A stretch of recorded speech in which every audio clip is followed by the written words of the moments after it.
Snuck. They went to steal 3 million, they got 26 million. In gold. Should have been perfect. Biggest score ever. Instead, everyone died. Over 20 people murdered. The mastermind killed a cop in his backyard, got acquitted, then killed a teenager in road rage. One robber kept robbing until he died at 84. And most of the gold is still gone. 40 years later. 17 tons missing. This is the Brinks-Mat robbery. The heist so successful it destroyed everyone who touched it. November 26, 1983. Heathrow Airport, London. The Brinks-Mat warehouse stores valuables for transport. Cash, jewelry, documents, gold, lots of security, armed guards, alarms, cameras, the works.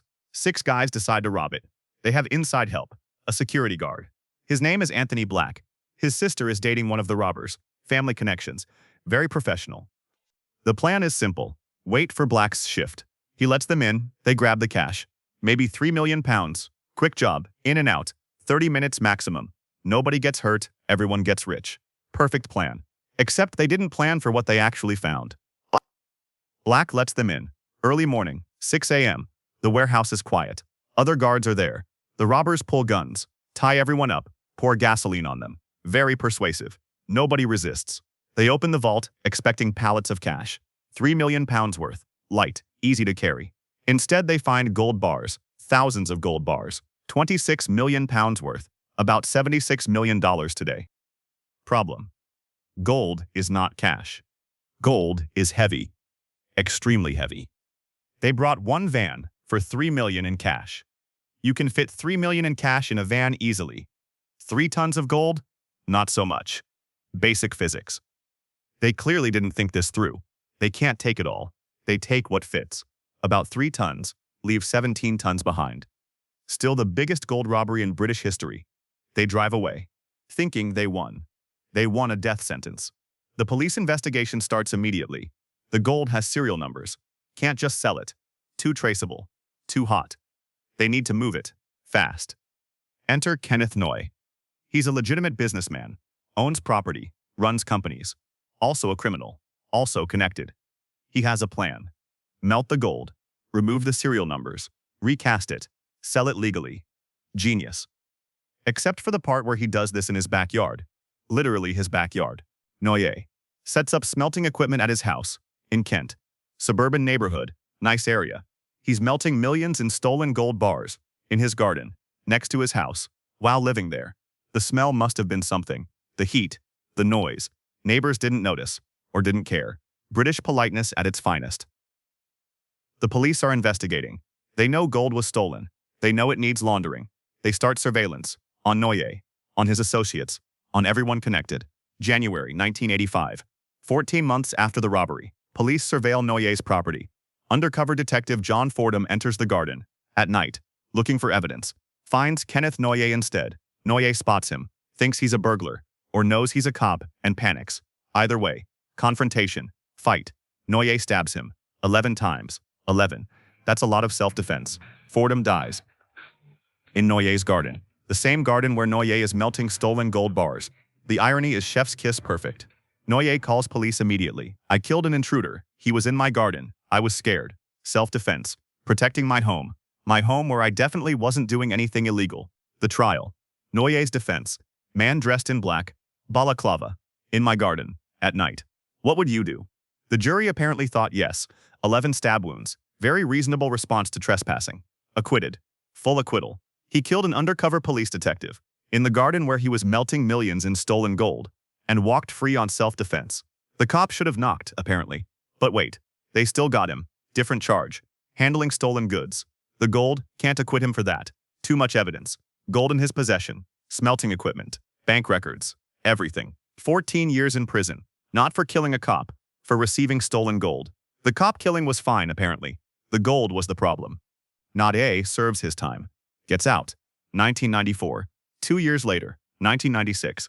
He's driving. Road rage incident. Another driver cuts him off. Stephen Cameron. 19 years old. They both stop. Argument. Noye stabs him, kills him, on a highway off-ramp, in front of witnesses, including Cameron's fiancée. Then Noye runs, flees to Spain, goes into hiding. The police want him. International manhunt. Interpol. Rewards. Media coverage. Noye's in Spain, living under a fake name for 2 years. Finally caught. 1998. extradited, tried for murder. This time, no self-defense claim, no acquittal. Life sentence, minimum 14 years. He's still in prison. For road rage, not for killing a detective, not for stealing gold, for stabbing a teenager who cut him off in traffic. But Noye was just one person. The curse hit everyone. The original robbers, the handlers, the money men. Over 20 people connected to this gold ended up murdered. Not arrested, murdered. The gold was lethal. John Palmer laundered the gold, made millions, shot 6 times in his garden, 2015. Unsolved. George Francis, connected to the laundering, shot in his car, 2003. Unsolved. Brian Perry, one of the robbers, shot dead, 2001. Unsolved. Pattern emerging here. The money created paranoia. Everyone feared informants, feared partners taking bigger cuts, feared police getting close, so they solved problems with bullets. Each murder created more paranoia, more murders, a cascading failure of trust. The gold didn't kill them directly, it just gave them reasons to kill each other. 20+ bodies worth of reasons. One of the original robbers was Brian Reeder. He got caught, did time, got out. You'd think he learned his lesson. He didn't.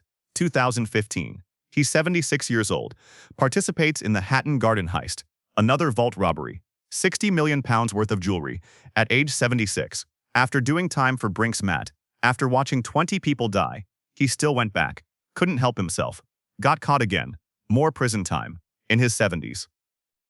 The inside man. Anthony Black, the security guard who let them in. His reward for betraying his employers, 6 years in prison. He testified, gave up names, cooperated fully, still got 6 years.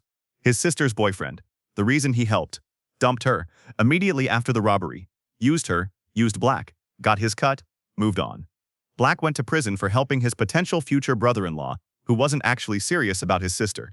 Great family planning.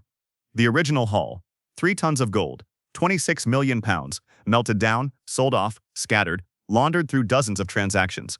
Some went to legitimate businesses, some bought properties, some disappeared into offshore accounts. Most of it vanished. Police recovered maybe 10%. The rest, gone. 40 years later, still missing. The math is interesting. £26 million stolen. 20+ people murdered. That's about £1 million per corpse. Expensive gold. Very expensive. Most of them didn't even get rich.